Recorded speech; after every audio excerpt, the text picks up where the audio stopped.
for me, it's a very show that talks about a lot of pain, or came from a lot of pain, and I want to understand how people get to a place where it is so painful, but then come out on the other side. When you think about like the addict, imagine calling this, and I didn't know that was abusive. You know, I'm kind of looking at that now like, yeah, that's abusive. I'm way more than that. You know what I mean? Even at your worst, you're even way more than that. You know what I mean? Or you've always been way more than that. Yeah, that. that's what I'm saying. Always so been. Yeah, you don't think like that.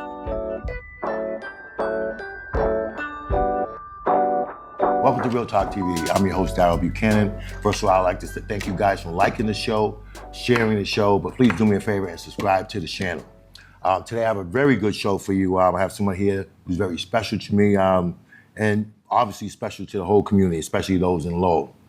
I have my guest is Robin Claudette Brown. She's a frontline soldier, an advocate, someone who leads the community through action, a true inspiration to myself and others, especially those in the Lowell community. Good to have you here. Welcome, Robin. How you doing? Thank you so much, Darryl. It's what a pleasure and an honor to be here today to share with you my spirit, strength, and hope, and bringing it live, bringing it real. All the way live. You are live. First of all, I want to just congratulate you on 35 years of sustained recovery. What a milestone. That's big, and you deserve that. And another thing, can you just tell the viewers a little bit about yourself, like the environment that we come from, the same environment, and just a little bit about yourself? Sure, absolutely. So growing up in the Lowell, Massachusetts, growing up in the projects, we had our own community, and it was based on love and loyalty, and you know, drinking, drugs, that stuff was kind of like normal for us. And so for me, I didn't see anything wrong with drinking and drugging until it became a problem and affected my life. Yeah. Can you tell me a little bit? Take me back, like let's take it back a little bit. And what did life look like before recovery?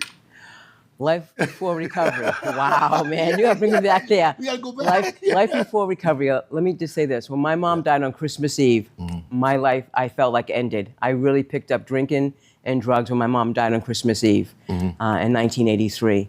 And it wasn't known like how my mom died, but after doing some research and finding out, a piece of it was from alcohol. And I didn't even know that. And so I began to drink and drug, using cocaine, smoking marijuana. It became my normalcy. It helped me deal with the pain and the loss of my mom. It really took off after my mom died. And I couldn't tell anybody that I had this problem because I was the craziest part, right? I couldn't tell anybody I had this problem with drinking. I couldn't stop drinking. You know, after the services, everybody was drinking. It was a big party, celebration. And then after that, it's like, all right, go back to college and live your life. I'm like, how do I do that? I don't have my mom, you know? And so when I went to college, I started really drinking heavy. On the weekends, I was on a scholarship for basketball. And, you know, I ended up, you know, getting talked to a few times because of my drinking. I ended up selling cocaine on campus. Getting into the lifestyle, Getting into the lifestyle, you know, living fast and fury. But a big part of me was trying to fill that void of the loss of my mom. I understand. You know, and we were just talking about that, and it's funny that you said that about the alcoholism and the drugs. It was normalized to us, right? But I remember you. If I go back, I would never think that about you. I would never, you know what I mean? No one ever would think that. And, you know, from your family, just look at the family dynamics. You guys are really close. So that must have had a real impact, you know what I mean? Yeah. But like I said, I would have never thought that about you, you know what I mean? And no one, I kept it a secret. I kept it a secret because I was the good one in my family. You definitely was in the neighborhood. Right, I was in the good one. I'm the one that went to college. I'm the one that, you know, was out in the community helping people and just being my authentic self. And if I said to someone, hey, I have an alcohol problem, I have a cocaine problem, that would have been, woof. Yeah. That would have been a hard hit for them to take. And so I had to. Especially when people look up to you and people were looking up to you and you had to keep that, we have to keep the facade, that persona. Because you're letting like a whole bunch of people out. Because not too many people make it from where we came from. No. Them projects, everybody, you know what I mean? When I look back on that, when you bring that up, I look back and I think of all the women, right? Yeah. It was normal for them to go Friday, Saturday night, go down to the local bar, you know, the Black American bar, Oma's Cafe, or Simone's, right? And even the men, right? How they dressed and how they treated the women and all that stuff. It was normal to us. Yes, it was. To drink, right? And to go out to the bar and the club and be a community. And we couldn't talk about if there was a problem. No. And yeah, you can know. And couldn't talk everybody about- knew. We like to talk about the elephant in the room, right? Yeah, no one. And everybody knew. But like you said, when you said that, I thought about it. Yeah, we've lost a lot of people. And when you look back, you think the number one thing of some of the elders, right? The ancestors of many of our family members that we grew up with, Yeah. they all drank.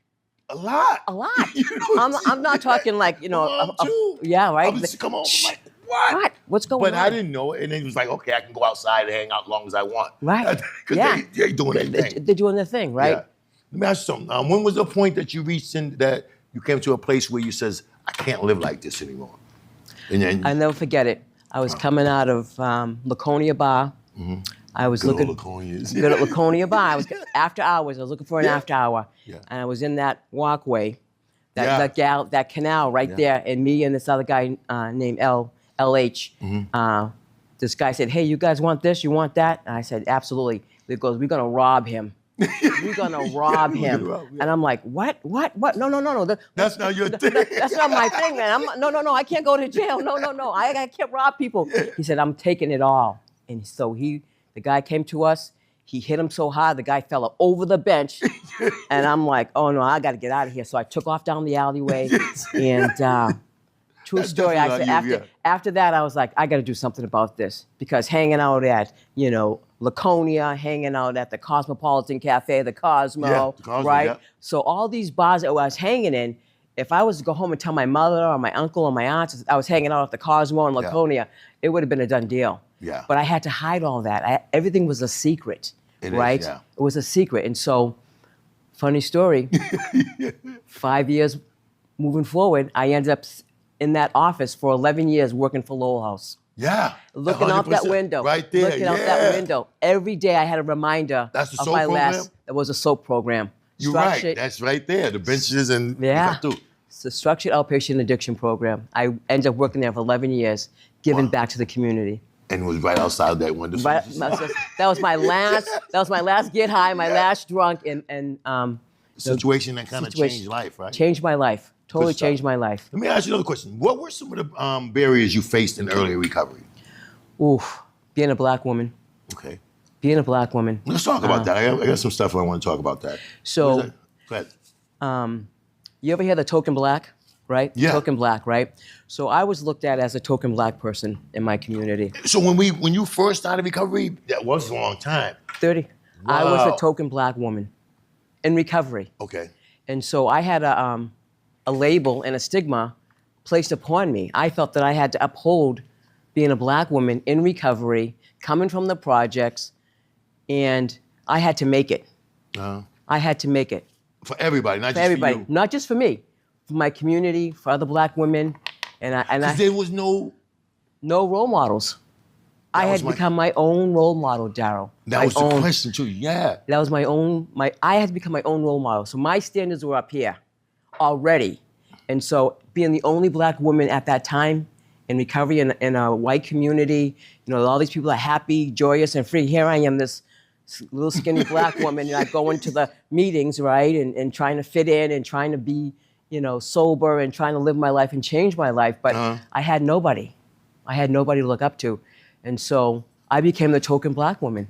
And to Wow. this day, when you talk about some of the people I got sober with, they remember that. And they look at it totally different now. It's changed. Cool. All right. So as a black woman, were there moments where you felt unseen, unheard, or misunderstood during your journey, even in spaces meant for healing? Yes. Let's talk about that. Oh. Whew. Wow. What do you think is it because I know you had the pressure, because if you're like in our community, like you said, it was normalized. So I don't think and there was really no outreach to us. No. What- I didn't have someone like on the street saying, "Hey, Rob, won't you go to AA? Hey, Robin, won't you do this? Hey, Robin, won't you do that?" There was none of that in our community. Why do you think that was? I think because we were isolated in our own community and all that stuff, yeah. we established our community, and what we did in our community stays in our community, right? And if we went outside of our community, we were looked at as bad people Yeah. because we were, one, black, Yeah. two, right, we were from the projects, Yeah. right? Three, they didn't see any value in us. Only in sports. Only in sports. When I talk about it, Darryl, that's the truth. That's the right? truth, right. That's the truth. If you're a good athlete, they're going to look out. They're going to come get you and look out for you. That's right. Right? And you think about all the people that played sports and at I'm low, thinking high. about it in my head. Low, high. All of them, yeah. All of them, right? You think what happened to them because they played sports, not because they were African Americans or black, because they played sports. And what they could give That's to good the high insight, school. man. I grew up in it, like, that's good insight. You know what I mean? So let me ask you, because that's really a good insight. That's it. Because when you look back, and you're like, and I think about the brothers, the people that were playing sports, they had opportunities. They would come and really give them opportunities. There was no other. There was no other outlet. No, there to wasn't. get out. Because they used to come down to the games and watch the games. Remember the black festivals and all Oh, that? yeah. The festivals, right? The basketball tournaments, right? Yeah. And we had some good players. We had some. Tracy Mitchell went to the Celtics, He right? went to Went to the Celtics. Yeah. Played on the Celtics, right? Yeah. Boy from Low Mass. Yeah. Celtics, right? College, right? From our neighborhood. From our neighborhood. So when you look back and you think of all the athletes that made it out, and now their next generation, how we broke the cycle, how we broke the curse, right? Yeah, you're right, because I was reading something and they said that no one can run the mile under 4 minutes or whatever that was. Randy Jenkins. And then and nobody thought it could be done, but once it was broken, now everybody does it. Yeah. So yeah, Yeah. good stuff, yeah. All right, so how do you think the conversation around black women in recovery needs to change in today's world? Today's world, I like to talk about intersectionality because that's where you look at the whole spectrum of who you are as a person. Okay. So when I went to the Black Addiction Program a couple of years ago, I learned about intersexuality, and what that means is I'm on the level playing field. But what does intersex with me? I'm a black woman. I'm a mother, I'm a daughter, I'm an aunt, I'm a great aunt, I'm in recovery, I'm a woman who works in the field. You know, I had all these things that make me who I am up, right? And so I had to break down those barriers.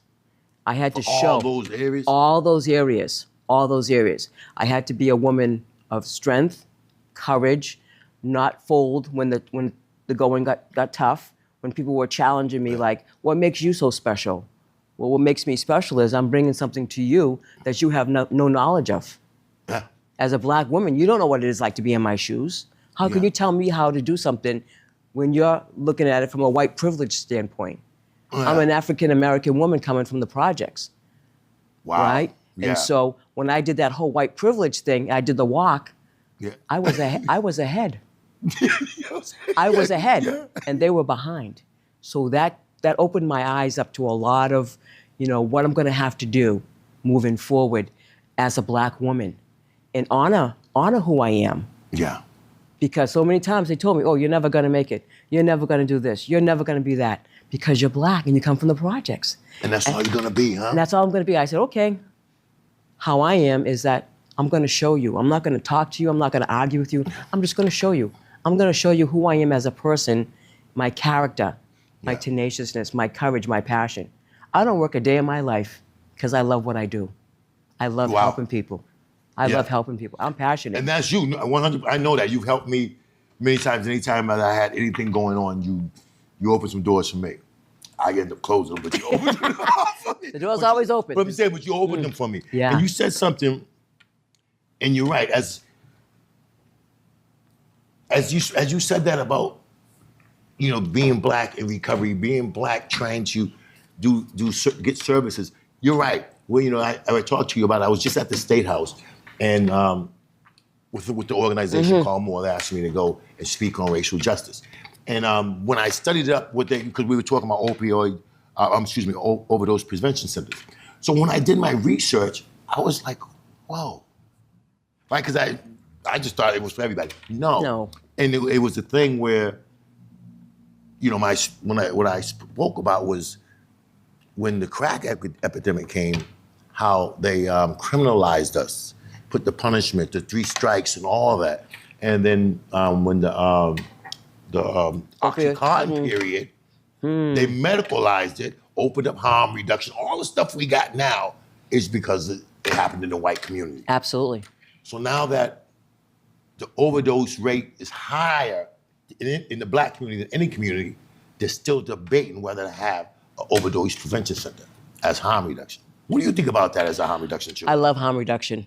I love harm reduction. What do you think about the OPC overdose prevention centers, and how they can help? It's a moment where you can catch somebody. They might be using drugs, right? Yeah. But they're also looking at, how can I not use drugs, right? You can bring that to them. Meet them where they're at. How about today we just go have a cup of coffee. We go share something, right? Get them out of the mindset of just doing the drug. When I do drugs, I can do this. When I do drugs, I can do that. And then the more that you do that with individuals, they're gonna see their value and their worth. Because when they're doing drugs, they don't see that. No, they don't. They don't see that. But if you bring that to them and say, hey, you're worth a cup of coffee. You're worth a sandwich. You're worth a sweater or a sweatshirt. Shower or something. A shower. You're worth that. And I want to be able to be there for you. Yeah. Because it was given to me, it was freely given to me, and people showed me how to live, right, without using drugs and alcohol. And I think it's my passion that I want to show other people that it can be done. But it's different. It's a different world today, Darryl. Yeah. It's a different world. It's a different drug. It's a different the drug. Way, you know what I mean? It's a different drug. It's not heroin. It's not Opana. It's fentanyl laced with xylazine, with all kinds of chemicals, embalming fluid. And we're not just talking the fentanyl. We're talking marijuana's laced. We're talking these fake pills are laced. And so people are really getting addicted quickly because they have to use so much of it so frequently, and then they become addicted. They form them habits, neural pathways. All of it. All of it. Tell me a little bit about harm reduction. What do you think is missing in harm reduction? Or what would you like to see? When you talk about harm reduction, you think about wearing a bicycle helmet. Is that harm reduction? Yes, that's harm reduction. Yeah. You wear your seatbelt. Is that harm reduction? Yes, that is harm reduction. Yes, it is, right? I never thought about it yet. And so when you use substance use disorder, when you start talking about drugs and alcohol, what can you relate that to, harm reduction? I'm talking to someone, they're using 6 grams of heroin a day or fentanyl a day. I say, let's get to the place where you can use 4 grams of heroin today. That's harm reduction. You go from 6 to 4. Maybe tomorrow or next week, we can talk about maybe a medication that can help you not use at all. Wow. That's harm reduction. Yeah. You're meeting them where they're at. You're showing them the way that they can not use. Yeah. Right? Even when they're using, you can still be there to show them how not to use. There are Wow. many, many, many ways to look at harm reduction. Yeah. And everyone thinks of harm reduction, oh, you're going to put them in a container in a safe space, and you're going to let them get high and use drugs, and you're not going to do anything. The whole purpose behind harm reduction is to reduce the harm they're doing to themselves. Exactly. Right? And so harm reduction can be a clean needle, a bleach kit. Yeah. That's harm reduction because you're stopping the spreading of this xylazine, you're stopping the infection of these compound wounds, all the skin, flesh-eating diseases that are using, right? So to me, if I give someone a clean needle, I'm doing some harm reduction, right? And then I'm going to give them some more information. Hey, by the chance, if you choose to stay clean for an hour or two, I'll meet you at the peer recovery center. Maybe we can have lunch there. Yeah. Right? And that gives them another opportunity to think, hey, if I need to eat, hey, if I need to take a shower. Oh, Robin said she'd meet me over there at the peer recovery center. Yeah. Or she'll meet me at the Dunkin' Donuts. She'll spend that 10, 15 minutes. Harm reduction. Yeah, it is. Harm reduction. You're right. Because the opposite of addiction is connection. And so if you're right, in the center they'll have people there. Because I just went in when we were there at the State House, people were like, no, you trying to give them places to get high. I was like, no, we're just trying to save lives. I don't even care about the high. We're just trying to keep people safe long enough to choose recovery. Right. And have some services and people talking to them. Right. So why do you think people are so opposed to it then? Is it just because it's in the black community, or is it more? I think it hasn't. If you look at other countries, you look at Canada, you look at Switzerland, you look at Portugal, right? You look at their harm reduction centers, right? They have the highest success rate, Darryl. The highest. In Portugal and Canada? Yes, the highest success rate with individuals who are getting into treatment, getting off the drugs, getting in housing, getting into recovery. Right? Yeah. They have the highest rate. So if you look at their models, right, why can't we do that? Why can't we look at evidence-based data, right, and talk about what works in harm reduction instead of what doesn't work? That's the conversation they had up there, because there had people on what this doesn't side. work? Well, and you're right, and people are complaining that they're on the streets. The kids can't go to school without crossing this. They're in my front house. I said, so wouldn't make sense to give them a place to use. They're going to use anyways. That's right. So they're not. So they're done. I mean, Right. you know what I mean? Right, absolutely. So they're good. So do you think the overdose prevention center? I'm not trying. I just want to get an answer. Is a harm reduction tool that we should use? Absolutely. All right, cool. 100%. I wanted to get into that. Yeah. All right. Look, go ahead. You got something? It's key, Darryl, because like you said, they don't want them in the streets. They don't want them in the doorways. They don't want them in the businesses. If they have a place where they can go, Yeah. right? They're not in the streets. They're not in the business, right? They can have an opportunity to get clean and sober. Yeah. They can have an opportunity to get services, Yeah. get medical care, clean the wounds, yeah. clean the wounds, get medicine, right? We have all this wonderful medicine now that prevents you from shooting drugs, right? Yeah. We have methadone, we have Brixadi, we have Sublocade, we have Suboxone, we have Campro, right? We have other medications that can help people not use. Yeah. And that gives their brain a chance to recoup, Yeah. right? And get back some clarity so that they can begin to live. Yeah. Cool. Right? Let me ask you another question. What do you think about all paths? The reason why I say it, I had a couple people on the show, and I've experienced it. I'm going in and seeing people talk about they're on medicals, whatever it is, and getting shunned, stigmatized. Like we always think about the stigma in the world. There's a lot of stigma in our own recovery community. Absolutely. We stigmatize each other. So people feel uncomfortable going into a meeting and being authentic because you can't, because you don't want to be judged. You don't wanna be judged. What do you think about all paths? So all paths, I believe, is needed. It's definitely needed because who am I to say my way is going to be the only way, Facts. Yeah. right? I know a lot of people that are on medication-assisted treatment. They're doing excellent.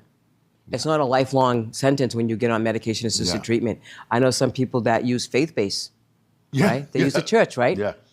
That's how they get it, right? Who am I to say that don't go to that church because they're Jehovah's Witness or Yeah. they're Muslim, right? Yeah. If that works for them, I want to support that. I want to learn about that. I want to know about that. How is that working for you? Because I might need that Yeah. for somebody else. Yeah. Right? And so when you look at multiple pathways, it gives you an opportunity to say there's not only one or two ways. Yeah. When we were growing up, when I was first got sober, Yeah. it was One or the other, or the NA or AA. Yeah. Sit down, be quiet. Shut the hell up. Shut the heck up, right? Take the cotton out of here. And put it in your mouth. Put it in your mouth. Yeah. But that was the way. But now there's so many resources, there's so many ways, right, that we can look at. I got to find out what's going to work best for you. Yeah. Because my way might not work for you. And right? it doesn't. And it really does. I think Right. you're right. Any more avenues we got, the more chance of people. If I go down a one-way street, which way am I going? one way. One way. But if I go down multiple streets, I have multiple opportunities to get to the same place. In different Ways, right? Yeah. Like in Lowell, when they changed the streets all to one way, right? Yeah. Everybody went crazy, right? Right? Everybody went By the crazy rotary. by the rotary, right? But now you look at it, it's normal, right? Because you have multiple ways to get there, Yeah. multiple ways to get to the same place. They didn't see it in the beginning. They didn't see it in the beginning. And so when you think of many pathways, multiple pathways, all pathways to living well and being healthy, that's definitely a key. Good. I appreciate that. Yeah, because that's one of the key questions. All right. Let me ask you. You walk besides people who are hurting and forgotten. What do you think they need most from us as a community? Because you walk by a lot of people. You're like you said, you're passionate about this, and I just want to say a lot of people either get desensitized and lose that passion. You seem that you kept it. I kept it. I Good. kept it. So what do you think about that? Does that population need from us as a community? Honestly, Just real talk. real talk.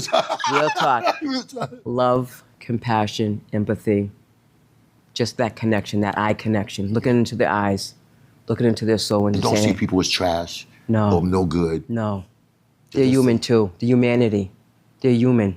Yeah. What's your value? I see you as a valuable asset to me. You know? Yeah. That's And that's your approach? my approach. Good. It's always been my approach. So this is a follow-up on this question. You've always seen the gifts, talents, and potential in people when they can't see it in themselves. Where does that come from? Where does it start from? Where does it start from? Where'd you get that from? I mean, because it's longevity. It's not something. People tire out. People say, "I had enough." If you're still going.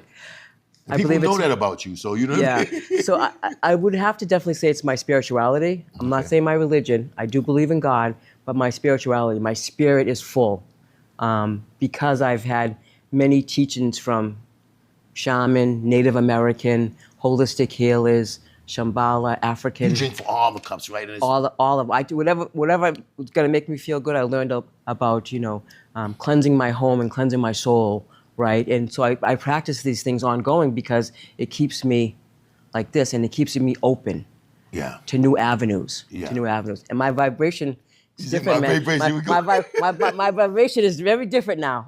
My vibration is really energetic, and that's why I don't tire up, because I don't allow the negative energies to gravitate towards me. Do I feel it? Do I see it? Yes. But I'm always looking at how can I change that? How can I morph that energy to something that's going to work for me, right?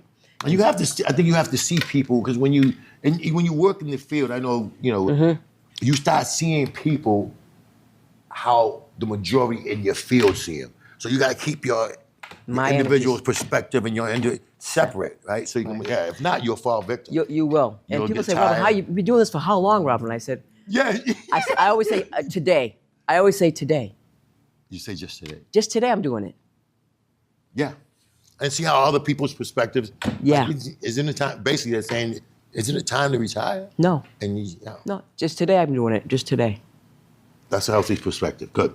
Okay, so why do you think it's so hard for people who are struggling to recognize their own value? And how do you help them see it? Oof. So when you talk about value, I look at their assets. What were they before they started using drugs, before they had health issues, before they had mental health issues? What was their life like? What did they have to the table? Whether they're baseball players, whether they're CDL drivers, what was their value? What did they have for themselves before this took place? And if you can get them to see a little bit of that, their value and how they grew up, and build on that. That's the foundation. Because no one raises their hand and say, I want to be Never. a heroin addict, a fentanyl addict, I want to be living on the streets, falling down. No one raises their hand for that and say, that's what I want to be when I grow up. But it happens. Yeah. It happens. A lot. It happens a lot. And so when you can say, hey, weren't you a mother? Weren't you my sister? Hey, weren't you the girl that helped me at the Betancourt, little store that gave me a bag of candy when I was 5 years old? Weren't you that girl? Yeah. And they go, yeah, I was. And I said, gee, I miss her. Wow. I miss her, Yeah. And a lot of my friends, that's what I grew up with. Like, we were a community. Even though we lived in the projects, we all looked out for each other. We all had this loyalty, even to this day. Yeah. I have friends 50 plus years, friendships from the projects. And I wouldn't change that for. And there was a lot of good there. When you think about it, there was I lived a while, but there was a lot of good there. There was a lot of fun till this other stuff started coming around. Yeah. I remember the circuses, all the hang. I remember all those nights just chilling and. Yeah. So we grew up in a time where we respected our elders, right? If my mother saw you doing something, she'd be saying, Darryl, I'm gonna call Lou. Yeah, and I got that a lot. Right? And Darryl, I'm gonna call Lou, right? Yeah. And so these are the things that our generation and the next generation, but where is that generation gone? It's gone. It's gone. People are scared. I mean, the bridge between the young and the old is missing. They're scared. The older people are scared of them. I'm not talking. They pull out their gun, whatever. Darryl, we're the elders now. Yeah. We have a responsibility now. We do. If you're 55 and older, we have a responsibility, especially in the Black community. We have to make that change. We have to go out and show our people this is the way to live. I did it with my nieces, my nephews, right? People I grew up with, right? I show them. You want to have the life I have, you got to do what I do. Yeah. Right? And we're the elders now. And I think of the elders when we grew up, man, whoo! Yeah. Some of them you wouldn't even say boo-hoo to. Yeah. They say, get to stepping, you get to stepping. It was totally different. Totally different. It didn't even have to say anything. It's just that, the look. Look at the look. The look told you what you need to do, right? Right. And where's that gone? Where's the respect? Where's the loyalty? Where's the community? Where's the community gone? They destroyed it, man. When I think about our community, and I'm not saying Omers and all those are healthy. I'm not saying that.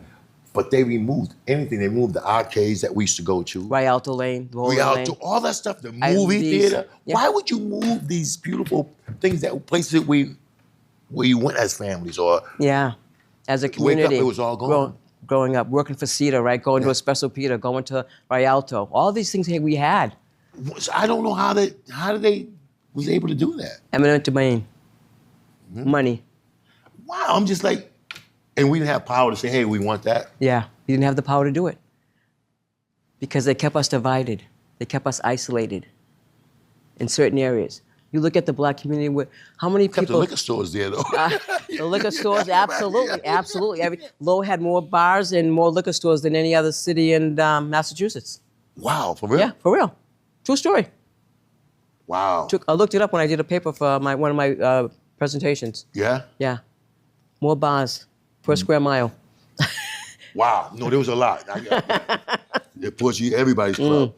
What are some of the greatest blessings? Now, we talked about that, but what are some of the greatest blessings that came from your recovery? Oof. I have a life today, Darryl. You got a lot of peace, it seems like. I have peace. I have serenity, right? I have a family that adores everything about everybody in our family, right? I don't have my mom and dad, but you know what? I have my sisters and my brothers and the people I grew up with that I call my cousins, right? And there's something to be said about having peace within. Yeah. There's a lot to be said about it, but you have to work at it. It is work. You got to go through hell to get it. It's work. But once you obtain it, yeah, it's hard to go back the other way. Yeah. Because this is how I operate now. I operate from this perspective, right? If I'm feeling agitated or aggravated, I got to look within. Why am I feeling this way? What's causing this, right? And then be able to say, you know what? It's really not that important. I need to go back to looking at what's important, right? Is this really important to worry about if so-and-so didn't show up at time? Right? Yeah. And that's gonna ruin my peace? No, right? I'm gonna say, okay, they're gonna be here shortly, and let's deal with them when they get here, right? Why go crazy? Why go crazy and walking around and getting all upset and getting all this energy going? And then when they come, you ain't gonna be no good to them anyway. I'm not right?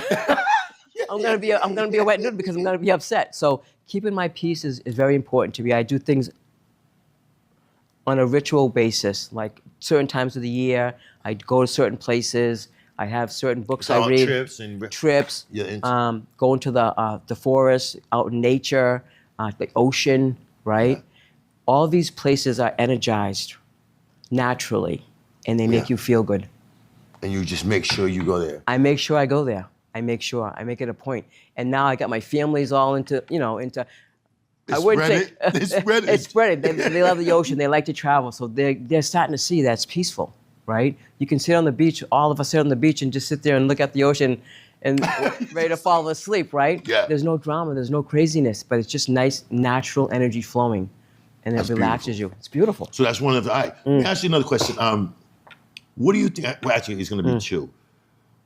Can you give me a story?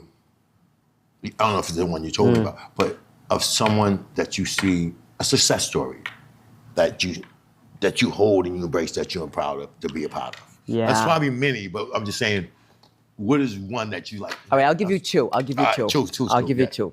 All right. Now you might not know this, but your sister Maria. Unbelievable, yeah. I didn't know it, but yeah. I was just with her this week and we hung out. We went to an event. It was beautiful. She didn't have a black role model until she met me. Wow, she probably know. All right. She's doing her thing. I know. I never thought Maria would get clean. I know. Because I didn't think her consequences were enough. I always said that. You don't got consequences. She had a lot of consequences. She probably did. Internal. Yeah. That she hid until it came to the surface. Wow. Shout out to my sister Maria. Yeah, good stuff. And my one that I that was kind of deep. Yeah. I was just with her, yeah. So there's no coincidences in life, Yeah. There's none. Everything happens for a reason. We're energetically, things happen for reasons, right? Yeah. And so this gentleman that I got sober with 36 years ago, well, he He tried to get sober 36 years ago. I got sober 35 years ago, but he kept going in and out, in and out, in and out. And every time he come in, I'd hug him, I'd brace him, I'd take him. I said, if you get a year sober, we got to go on vacation. He'd get a year sober. We go down to Providence, we go down to the Cape, right? Yeah. I said, if you get 5 years sober, we'll go do this. We'll go to Puerto Rico, we'll do this, we'll do that, right? So that was like my little carrot, right? But what I was really doing was just showing him how to live. You know, when you do these things, you begin to live, right? Coming in and out of jail, in and out of jail, in and out of jail, in and out of jail, in and out of jail, right? 27, 30, I think it was 37 times total, right? And so I looked at his sister and I said, I don't want to go to his funeral. And I looked at him and I said, I don't want to go to your funeral. I love you enough to say, get it now. Went to treatment, left that treatment, went to his sister's house. She was the big enabler, right? We called her the big enabler, right? Come in, get dressed up, get messed up, come in, get dressed up, get messed up, right? Get them cleaned up, get them all clothes, get them sneakers, get them, clean and feed them. And then he goes out for 6, 7 days. Yeah. His sister said to him, you know where to go get help. I am not helping you no more. Auntie's not helping you no more. Your niece is not helping you no more. You know where to go. She's been there for you for 30 years plus. Go talk to her. He did. He went into treatment. Now he's doing wonderful. He gave me my 35-year medallion. At his meeting, I showed up at his place where he's getting clean and sober, where he's getting support in his community. Yeah. Got baptized in church. He's doing his thing. He's doing his thing. I'm proud of him too. Yeah. Really, I mean, I can't say your name, but I'm proud of you. Yeah. Yeah. So those are the two. Those are there's two. probably more, but those. There's tons more. But those are two, like when I think of women and I think of males that really hit home for me, because there are some things that stick with you. You might not remember names or faces, right? But you remember the story. Yeah. And that's what. And for 35 years, you've probably seen a whole bunch. Oh, you know what I mean? stories! I got stories. Yeah. Yeah, you Yeah. always help. All right, let me ask you another question. It says, after all these years of helping others rise, what has it taught you about your own purpose, your own faith, and your own calling? Do you feel you feel you doing what God? My purpose. Yeah. So I have this new thing. I used to always say this. I used to say, nothing changes if nothing changes. You change one thing, you can change everything. That was my beginning, right? And then I went on to this whole thing. Say that again. Yes. So I used to always say, nothing changes if nothing changes. You change one thing, you can change everything. Okay. And I'm talking about my addiction. Okay. Okay. If I can change my addiction, and I can change everything, right? Gotcha. About me, Gotcha. about who I am, right? And so a lot of people use that phrase now, right? Yeah. I see a lot of old people that I helped, they use it. They said that hit home for them. Yeah. I changed one thing and now I have a life second to none. Yeah. Right? And now for me, it's now pain is purpose. So what I mean by that is pain is necessary, but it also provides a purpose. So if you're in enough pain, you're gonna find a purpose to change and do things a little differently. Yeah. So that's my new thing now. When I look at people, when I talk with people, I say, I see you in a lot of pain. Do you know there's a purpose for that? Wow. And it catches them like, what? What do you mean? What do you mean, right? Yeah, what's the purpose? So, Trying to hide this stuff. yeah, and you're picking it right up, right? Yeah. But you can see the pain in people's eyes. You can see it in their body language. You can see them in the the situation. You can see the pain. Sad, man. But there can be purpose there too. No, it has to be. The pain can turn into purpose. Yes, okay. Yeah. I agree. Yeah, and so that's my big thing, and that inspires me a lot because through all my pain and my suffering, people don't even really know me. I say this a lot. People really don't know me and all the pain that I went through, right? To get where you're at. To get where I am today, and that's my purpose. That's my purpose. I had to go through all that pain, right, to get where I am today, and so now it's my purpose. It's good stuff. That's And now where you it's just at. bring it, yeah. Now I just Good bring it stuff. to other people. Let me ask you another question. Self-love. I run the self-love. Oh, I love it. That's I my love big it. thing right Oh, now. yes, it is. That's what helps me. Somebody brought that to me maybe 8 months ago. Was it about 7? I love it. And that's been my thing. Because I never knew the importance of it. You know what I mean? I've always looked for validation outside because I never thought I was worth anything. I just thought there was nothing worth it. But sitting myself, God isolated me. like totally isolated me. And and helped me look at it as solitude, a place where that apartment I'm in now, that place, I don't think I've grown more. I'm so comfortable with myself. I used to be uncomfortable. What do you think about self-love? Because when I bring it, like I'm talking now in the community, and people, I was like, well, what are you talking about? Like, you know, what are you saying? Recovery don't work? I says, no, I didn't say that. I'm saying self-love works for me. I'm loving myself. I'm good. It just feels good, and it's not corny. It's nothing. It's real, and it's hard at first because, you know, I'm talking about I have to love that person that I hated. Right? I hated the last person that tried to kill me was me. It wasn't nobody else. So I had to. How do I love that person? Yeah. Sonny, what do you think about that? Well, a couple things. Way out. As a way out. So.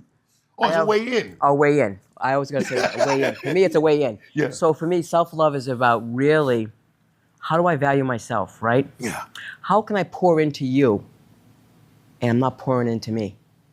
How can I do that, right? I love you so much, I'm gonna pour into you, but I'm not gonna pour into me? Yeah. No, I gotta pour into me first. I gotta drink first. Yeah. That oxygen mask comes down, right? The plane's going down, that oxygen mask is coming down. I have to put my oxygen mask on first before I can help you out. 100%. Right? Yeah. So I have to pour into me. I have to take care of me. If my needs ain't met, I'm not healthy, I can't pour into you. I love myself enough to say, no, I ain't doing that today. Yeah. No, I need my peace today. Yeah. Do you think that a lot of the reasons why people that we get into our addictions because of self-hate? Yeah. It has to be, right? It has to be. A big part of it, Darryl. A big part of it. It has to be. I mean, right? You don't love yourself enough to, like, go back to that day that you raised your hand and said, I'm going to become a heroin addict or cocaine addict, right? You go back to that. That's not about love. No. That's about harming yourself, because the pain inside is so surmountable, you can't deal with it. And the only way you know how to deal with it is, I'll just keep running until I fall down. Yeah. Right? And so once you get up and you start to say, look in the mirror, you go, who is that person, right? Oh my, that mirror down thing, right? And all of a sudden you look into your eyes and you go, ooh. Nobody's home. Nobody's home. Right. Vacant. The lights are on, but there's no vacancy. It's crazy, man. Right? And then you start to get that little twinkle. You get that little light that goes on, right? This little light of mine, I'm going to let it shine. Yeah. And you got to start to see that. You start to feel that, right? And people love you unconditionally in the halls of AA and NA in the beginning. They love you unconditionally until there's conditions. I get that. Until there's conditions, okay? And so when you learn to love, when you love yourself enough to say unconditionally, it has to be unconditionally. Yeah. So that you can begin to say, I have self-love today. Yeah. Because I love myself unconditionally. There's no conditions on my love. For me. Yeah. For me, there's no conditions. None. I used to think, I'm like, the guy used to say, be kind. So I'm like, man. And he said, Darryl, you know, if somebody's making mistakes, how are you going to treat them? What do you say to him? I say, it's okay. It's going to be all right. Don't worry about it. You'll get through. But I don't do that for myself. No, you don't do it for you. I don't tell myself. I beat myself up. Yeah, self-love is that's huge. Yeah, that's my. I got your back. I got your back, so you can't beat yourself up no more. Give me a feather, right? I'll give you a feather. I'll give you a pillow, right? Right. So you're nice and comfortable, right? And so you can learn to love yourself. Learn to be easy with yourself. It's so dope. I love this whole process that I'm in right now. And I love it too. When I see you say self-love, I go crazy. I'm so crazy about it. Yeah. It's real. It's just, it's different. And you're different. I don't have to run it behind it. I'm value. I don't have to have value in things. I used to just, I was messed up. I was tore up a lot. You were looking for love in all the wrong places. Yeah, and it's here. It's right there. It's right we there. never know. We don't know until we know. That's a lot. So we run that group at Stairway to Recovery. Yeah. All right. So is there anything else that we didn't touch that you want to touch? I just want to say we're going to do that at the end. All right. But is there anything that you? What I would like to say to you, Darryl, is that watching you. After I make this statement, absolutely. Right, So what I would like to say to you is that when I look at you as a black male growing up where we grew up and look at all your trials and tribulations, all of your pain brought you to this purpose. And this purpose in your life now is It's unconditional. It's love. Yeah. That's what I feel. That's what I see. And we've been trying to get you here for so long. I know you guys have. I shout out to the whole team. I know that. We've been trying to get you here for so it was long, tough. but you had to do it. We could guide you there. We could guide you there, but to see what you're doing now, Yeah. I mean, I think of the Jaden Project. I think of, Dispel the Myths, right? Yeah. I think of all the community things you've done, right? All out of love, right? Trying to change the trajectory of our community. Yeah. But don't do it for you. And then do nothing for me. Do nothing That's together. what I was saying. And so you look back, you're like, all that stuff, but nothing. I never did really anything for me. For you. Like for the you. inside. Yeah. Yeah. And so now I see that. It's present. Yeah. The energy's there, right? Thank you, yeah. It's And the love. totally different. It's the love. Yeah. This guy, he helps me. He's amazing. And he's He's a real deal.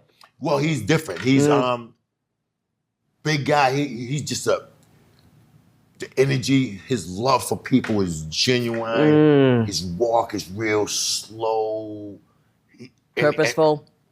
Yeah, he doesn't waste his time. You know what I mean? He understands people are gonna get it when they get it. You plant the seed. He says, "Oh, you don't have to spend a lot of time. Somebody else will water it." He's teaching me how to just use my time wisely. And because I never knew, I wasted 28 years of my time in the jail cell and the rest, in the crack pipe. At that. Yeah. So I wasted a lot of time. And at the end of this day, at the end of the day, that's the most important thing I have. I wish I could get that time back.